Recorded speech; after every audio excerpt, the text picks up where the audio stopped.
More asbestos-contaminated sites have been revealed. Among the new sites is a private aged care facility, an industrial area in Rouse Hill and a Catholic parish. Now, this follows a primary school in Sydney's southwest discovering toxic mulch on their grounds. New South Wales Education Minister Prue Carr will face a grilling today, with parents left wondering how potential exposure could impact their children's health. So we're joined now by President of the New South Wales AMA, Dr Michael Bonning. Doctor, good morning. Thanks for your time this morning. We've all been told, and we all know, asbestos is dangerous, but what are the main health concerns surrounding it? When asbestos gets into people's lungs, that's when it's of most concern. Tiny crystalline fibres that kind of wait there for years and cause damage. So we think about mesothelioma, lung cancer. We have a condition called asbestosis. But beyond that, we know that with ingestion, things like colon cancer and digestive diseases are also part of the risks that happen and things we've seen associated with asbestos. So New South Wales Health has advised that bonded asbestos, which is what they're just saying this is considered low risk. Why is it considered low risk? And if it is such low risk, why is there this alarm of taking it out of the ground anyway? What happens is we've got two main types of asbestos. Friable, which you think about more like fluffy insulation, and then bonded. Bonded usually is with a resin or a cement-like product, so you might see it in sheeting boards in old houses, and other wall coverings, things like drains, stuff like that. Now, with that kind of asbestos, when it is when it has integrity, so when it's still in its sheet form, it's very safe. The problem has always become when you break it down and then you start releasing fibres out of it. Right. Obviously, all of this asbestos that we are finding was probably from that type of bonded asbestos, but it has been through a wood chipper of some kind, and so you now have this potential to release fibres. OK, so if a child has been playing in an area where this mulch exists, how worried should those parents be?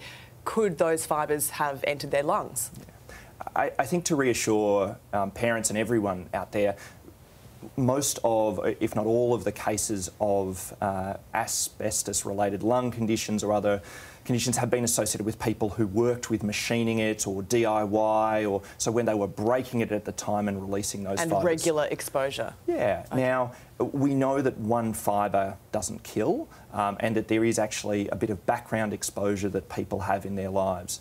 This, however, is where we have a known source, which shouldn't be out there, and children are much more likely to get down close. That's right. With eat dirt. Yeah, exactly. So that's why there's the concern. And now these concerns actually go back a long way. In 2019, it was reported that the EPA in New South Wales showed that 57% of this group of samples they tested contained asbestos as well. So this has been this is an unfortunately very long-lived building material. It seems to keep cropping up, again and again and again. And unfortunately, when it is put into environments where it's not supposed to be, it creates new risk for new people. So is there anything the parents can do to avoid their children being contaminated, apart from avoiding these areas? I mean, what if they don't know that they're in a contaminated area yet? Look, that is the thing. We're relying on the government to do the right thing and now do widespread testing to understand where the risk is. That risk remains very low because this isn't asbestos that is being handled at the moment and releasing fibres. So what we would say to parents is that if you have concerns, there is a voluntary register that you can, from the Australian government, that you can join if you have concerns about asbestos. Are there any symptoms that we should be looking out for? Look, very early, there's not. Okay. They are so small, these pieces. So to parents, I really want to reiterate just how unlikely it is that there would be disease from this.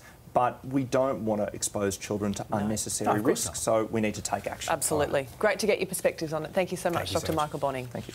Hey there, Today fans. Sarah and... What's my name again? Oh my goodness, Carl. Hey, thanks for watching our YouTube channel, though. Subscribe now for more news, special reports and amazing Aussie stories. And Carl misbehaving, Whoa, of course. That never happens. Always happens. What's she talking about?